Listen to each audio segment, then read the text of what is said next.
What are the biggest myths that hold parents back from exploring classical Christian education? Today, we will dissect and debunk some of the most widely held misconceptions on this Classical Academy podcast. Greetings, ladies and gentlemen. Welcome back to another episode of the Classical Academy podcast, your friendly guide to the world of classical Christian education. I'm your host, Dr. Keith Bueller, and my guest today is someone I'm very excited to chat with, Elizabeth Hosmann. Mrs. Hosmann is the admissions director here at our school, Trinity Classical Academy. She's been doing that job for 16 years, as well as being the mom of her two kids that went all the way through from kindergarten to 12th grade in Trinity. And do you have any kids in the school anymore? No, I'm all done. So you're not, I don't know, is there a word for empty nester when your kids are out of school? I guess. If you work at Trinity, it means you have 565 more to parent. That's what it means to me. 565 more kids? Exactly. Nice.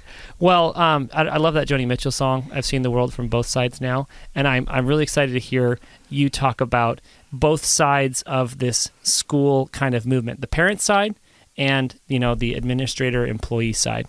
So welcome. Thank you. I'm excited to be here. Mrs. Hosmann, can you tell me, how did you get into classical education? Were you being read Virgil at your parents' knee as a child? No, I had an extraordinarily average upbringing, raised by two wonderful parents in Orange County. I went to public school my whole life. Both my parents worked for the sheriff's department. They're both cops. And went to public college, where I majored in geology and physical geography. I was an environmental consultant for many, many years. Oh, wow. And thought that that's kind of what I wanted to do. But once I had my first baby, I realized that I really was being called to be a mom, a stay-at-home mom.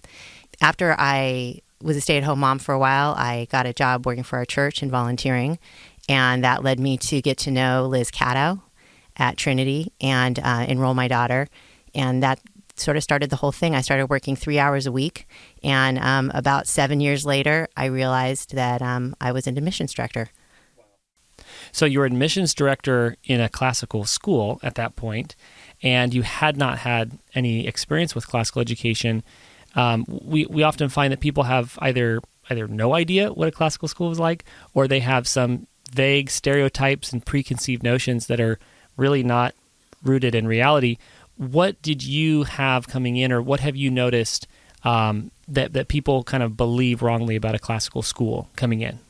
Well, I'll just say for myself, and I think that this rings true when I talk to a lot of parents, that for me, what attracted me to the school was not that it was classical, but that it was the people, and I could see the results of what was happening in the school. And that's what I wanted my daughter, and then both of my daughters, to be a part of. Slowly but surely, I started to appreciate the methodology of classical education.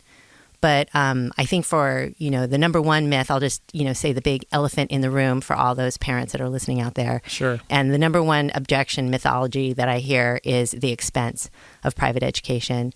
Particularly, we live in Southern California, so we have it, double rough here to try to make ends meet. And that's the number one thing.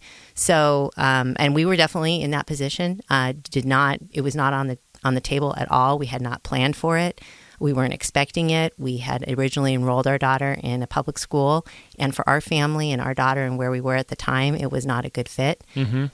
So what I kind of want to say to parents is it's okay. It is, but I don't want to give platitudes of, oh, if you want it, it'll happen, and you should just, just it'll be great, and the Lord's going to take care of it all. That all is true, but it also is a sacrifice, and I think parents need to know that it's a sacrifice and it's okay.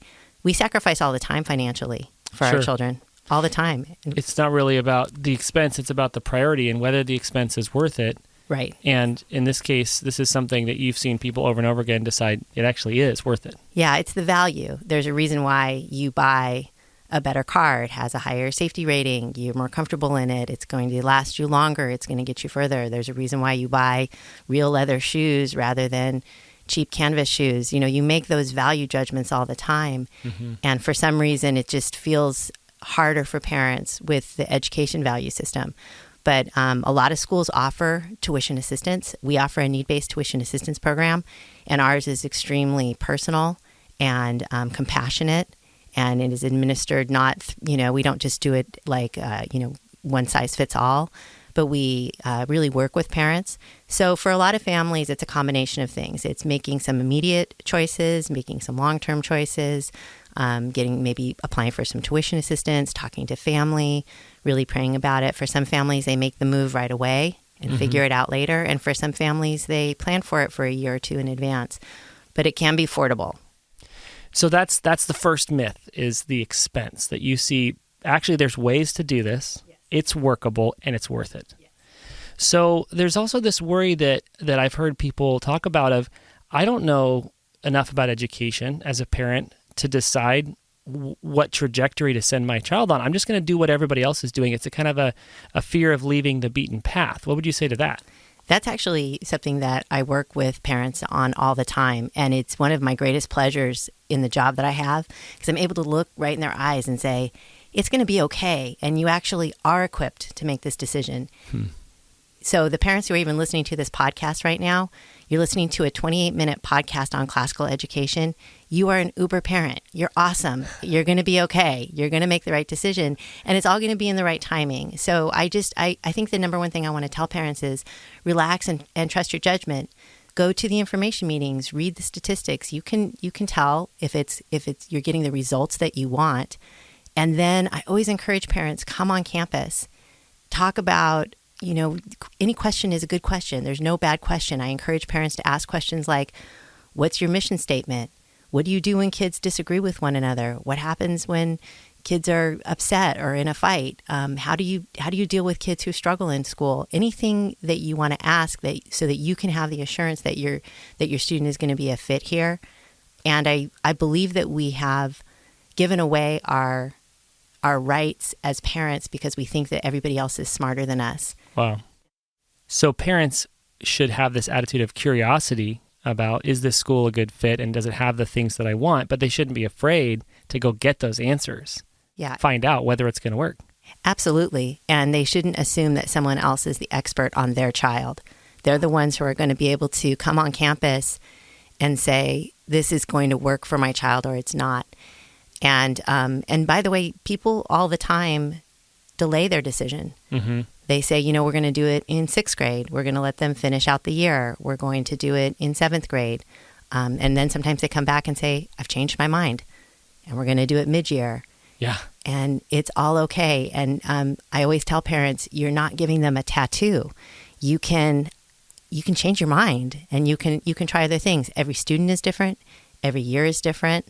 Every experience is different. And you may have your child in public school and it's working great to a certain grade. And then you have them in private school and that works great for a while. And then you have them homeschooled and that works great for a while. So it's not like a permanent trajectory. Like I decide once, the next 12 years of their destiny is sealed. It's more, do what works and find out what works. Yeah, those the commercials where people say, "Oh, I have to get them in the right preschool so they can get into the right college." I just crack up. I'm like, "Oh my goodness, you are just ramping up everyone's natural anxiety." Right. So we are already a little over involved, I think, as parents. Well, what if a parent feels like that they didn't get a classical education, right? I certainly didn't all the way until college. I had never heard of the word. You went to public school. What if a parent feels like this is it's a movement that's already way ahead of me and I can't jump on the train yet. It's already left the station. What would you say to them? Yeah, and yes, that's true. And no, it's not true. Okay. So yes, it's true that by 3rd grade, you're going to be like, well, sorry, honey, I can't really help you with some of your homework anymore because it's gone away. But there's so many opportunities to continue to learn. The great thing about classical education is that it has stood the test of time. There's a reason that Homer is still considered a classic, and you can engage in that at any time. And the thing that I love about classical education is it produces lifelong learners. Mm-hmm. And it's not just in the students.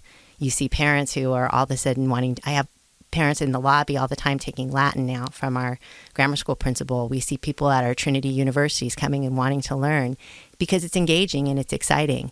And so I would say, it's engaging at every learning level for every member of the family. So they should just come sit in a class. come see one of our, come to a performance, see something that's going on the school. Yeah, and I hear that all the time from parents that they wish they could have had this, or they want to go back to school, and I understand that comment, but also you can go back to school. I mean, that's the sort of the mission of this podcast, and there's so many resources.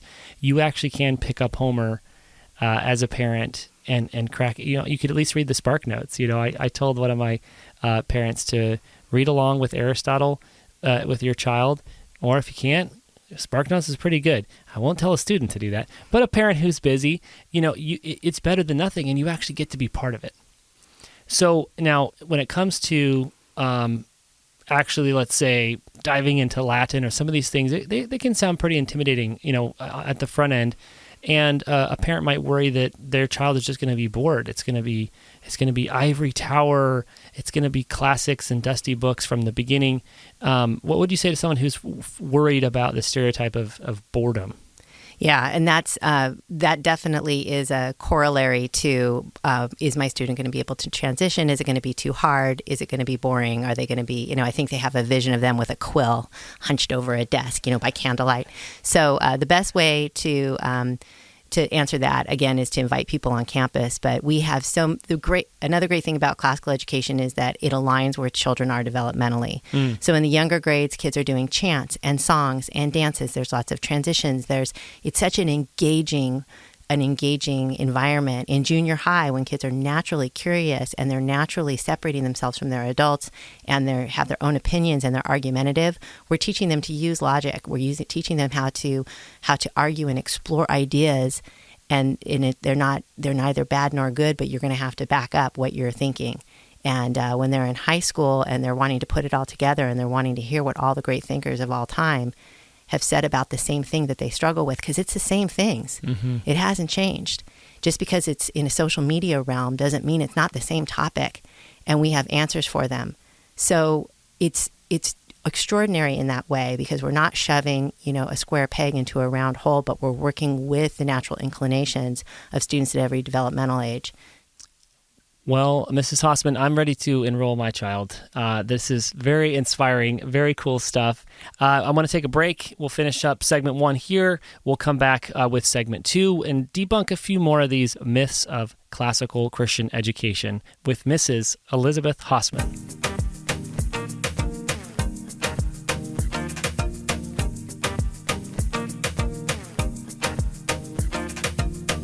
Welcome back to part 2 of our podcast with Mrs. Elizabeth Hosmann, the Director of Admissions here at Trinity, sharing with us some myths about classical education. It's been very fascinating. If you're enjoying this podcast, please help us out by subscribing, first of all, on your favorite platform for podcasts. Also, you can consider leaving us a review. Let people know what you have been enjoying about it, what they should look for when they listen. You might want to share it with a friend or a family or someone else in your world, a teacher, administrator who could use a friendly guide to the world of classical Christian education. We'd also love to hear from you. If you have direct feedback for us, contact us at podcast@trinityclassicalacademy.com, or we're on social media at the Classical Academy Podcast. What did you like? What do you want more of? We will take your comments. Let's continue our discussion about these myths, Mrs. Elizabeth Hosmann. We have a very strong Christian culture at Trinity and in the ACCS network more broadly, the Classical Christian School Network. But I have some friends back in grad school who would be strongly in favor of high schoolers reading the classics, the classical side, mm-hmm. Greco-Roman, but they would not be in favor of the Christian side. So is that really an oxymoron? I don't think so. I don't think that you can be truly educated without the spiritual aspect and having those questions answered. These are really important questions for kids. Who am I? Who created me? Was I created? What is my purpose? How does that tie in with history? Is it here randomly? I think that we owe it to our students to answer those questions, and we owe it to our kids to partner. It should be a partnership. Your student, your school, the parent, and the church should be in partnership to absolutely have that solidly encased within the educational model. And the classics can be a great way to point us to big philosophical questions. So, and beyond that, beyond how it ties in with philosophy and classical books, it also ties in very practically on a day-to-day basis. Mm-hmm. How do I live in community? How do I make up with a friend that I've just called a name on the playground? How do I navigate social media when I've done something really stupid? How do I say something when somebody says something really mean about me? Mm-hmm. What do I do when I've blown up at my teacher and said something I shouldn't have? What do I do as a teacher when I've really snapped at the kids and judged them unfairly? We have to teach our kids how to do this. We're seeing it around us all the time in our society, kids who feel really adrift.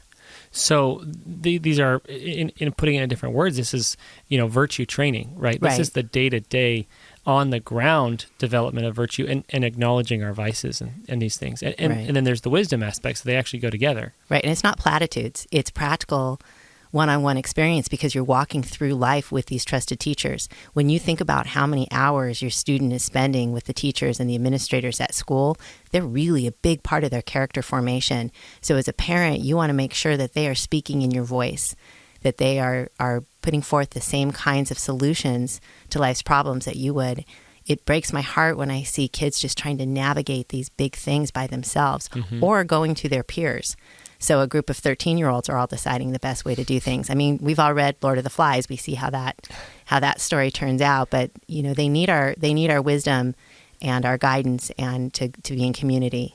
And with regard to these big spiritual questions and spiritual formation, a lot of times church is not enough time for that. It's not as central in their life, to be able to provide that. Whereas if you have school and home and church all working together, you're saying that would be a more powerful impact. Well, we've gotten away from, walking with your children down the road and raising them up and working on the farm with them where they just naturally absorb that from their community and their parents and their church. So church, in some ways, has become a bit of a triage. It's the, getting them through some of the big questions and getting them, the big answers. But how does that look? Mm-hmm. What does that look like for me personally? People wrestle with that their whole lives, and we don't want to send them out when they're 18 without some of those questions explored for them with care and concern and time and intentionality. And to be able to match that with a great education, and you're reading great authors and seeing how people have worked it out for a really long time, it's a really powerful way to educate in a really caring way. So the portrait that we're kind of painting, now there's maybe another myth that we could talk about is the portrait we're painting is this really beautiful school where people are learning amazing things. They're being challenged, and they're practicing living together and developing virtue in community. But now I'm wondering about the practical side. I mean, now, do they just graduate and go flounder in college because they've never done anything like that? Philosophy majors. Yeah, exactly. Yeah. So how does this, how do you see our graduates or in the design of the school, how are we preparing people for quote unquote the real world, the world out there? Yeah, and that's a great question. And there's always this kind of ongoing, the shininess of, it was smart boards a couple years ago and, one-on-one iPads and sort of, vocational training and computer programming, all those things, which are all awesome. I'm not opposed to that in any way. Except for the iPads. That was a disaster. That didn't work out very well. But I do think that you really do want to focus on critical thinking and some basic thought skills and some basic tools in your tool belt. Thomas Jefferson had 5 different careers. So, and he was classically educated. So what we do is we equip them for whatever vocation they are led to pursue. So we have about 30 to 40% of our graduates go on to study some sort of STEM. They're becoming doctors and scientists and engineers. We have some that are going to be teachers or lawyers or social workers or nurses, any number of things. We have kids who go into the Army. We have kids who go into military academies. So what we do is we provide them with a base to go out and do any number of things rather than just strictly be a vocational training school. And that can all come. Mm-hmm. But with a great foundation, you're going to be the best fill in the blank that you can be because you're a good thinker. And this theme has come up in previous episodes as well with Atherton and Sarah Carty. They talked about career changes, and there are universal skills, and it really makes sense if you think about it. If I could have a universal tool versus a very particular tool, and they both take an equal amount of time to develop, which one are you going to choose? You're going to take the universal tool, because what if you switch jobs? What if you move to a new context? That's still going to be useful. There's actually a Google report that just came out. They did a big kind of study of education and what is education like in the modern world. And this was one of their little talking points. And I thought, hey, see, this is cutting edge. Even Google agrees with us that there is career transition in everybody's future, probably, and so you don't want to just camp out on one thing. Right, and that's true. In my case, I was in a very technical field, but what the skills that brought me forward to this completely different career as being an admissions director is that in my role as an environmental consultant, I was the go-between between the extremely technical people and the people who were workers who were possibly being impacted by the environmental pollutants on their job site. And so my writing skills, my communication skills, my ability to listen to people, and a really good sense of humor, which is always important. That's huge. Yeah, and that's huge. That's another myth. That's a sub-myth of classical education, that it's not funny. It's actually very funny. But we read Chaucer, Ovid, Shakespeare, you name it. You're cracking me up. No, and that's another thing that's that's sort of you got to go on campus and you have to meet people who've actually are graduates and our kids. They're joyful. They're joyful. That's what people say to me all the time when they come on our campus. This is a happy place, and you can't fake that. And it doesn't happen because we're, pumping extra oxygen into the air ducts. It's truly a happy place. And that's for all the students. It's for the students, the curriculum is rigorous. And it's great to see every student being able to achieve, their level of potential. Mm-hmm. Well, I see that in your previous job and in this job, that having to be able to speak two sides, seeing the world from two sides, speak both languages and translate. So we're really grateful to have you. Can you talk about, again, there might be a different objection or a different worry that a parent has when they're listening up to this point and they're like, this is so exciting. This sounds perfect. This sounds amazing. And then now I have a new worry, which is maybe it's not for my child because my child is average or below average, or they have learning disabilities. They have ADD. I have ADD so bad I can't even usually finish the last D. I get distracted in the middle of it. But it's like, is this for the most academic high achievers who are going to go on to be lawyers and doctors, or is this for everybody? So it really is for everybody. And because what we're doing is we're educating the whole person, and you're going to see them reaching their potential that has been within them in whatever subject area they want to pursue. The cool thing about classical Christian education is that it's ongoing. So when a student graduates from a school like ours, you're going to see them not feel like they have all the answers in the world. You're not going to get an arrogant, blown out, uppity, obnoxious 18-year-old, because no one wants that. But you're going to see our kids with a lot of humility, who have a joy for learning, who still know that there's a lot that they can learn from other people. So it's sort of like we're launching them into the next aspect of their learning journey. And you're saying that's true for everybody because, there are students with different levels of potential, and you're saying maximize each student. Does that include the lower end of learning disabilities and struggles with ADD, with autism, these kinds of things? Can a classical Christian school serve that student? Absolutely, especially when they do it well. So one of the things that you need to do is not try to just remediate the issue that's going on by making something easier. That's kind of one school of thought, is make the curriculum so much easier that they can achieve it. And then all you get is a student who continues to fall further and further behind, and then they fall further and further behind in everything, because if they're falling far behind in reading, then they can't engage in the great conversations that they are totally capable of doing. So that's one way of doing it, and so you have to engage them by actually redoing their thinking, and that can be really effective. But you have to be very intentional. So it has to come from the top down. You have to have an administration and a board and the training and the staff and everything to really be a 360 program. That's really important. But it's one of the wheelhouses that we have, and a niche that we've seen that we really need to fill because it isn't being filled somewhere else. and these kids are not reaching their potential in other learning environments. Amazing. So I want to wrap it up here, Mrs. Hosmann. Thank you for being our guest and for breaking down this amazing 360 system that we have. I'm sold. I'd like to enroll my child. So thank you very much for selling me. I just want to say thank you for being our guest and for talking to the parents. I can already read the emails we're going to get from parents who have been touched by this. So I want to thank you in advance for that. Thank you. Folks, thank you for listening to this episode of the Classical Academy podcast. I have been your host, Dr. Keith Bueller. I'm with Mr. Shay Ramquist in the studio and Mr. Stephen Petrie, who's our sound editor. The podcast is presented by Trinity U, a service of Trinity Classical Academy in Santa Clarita, California.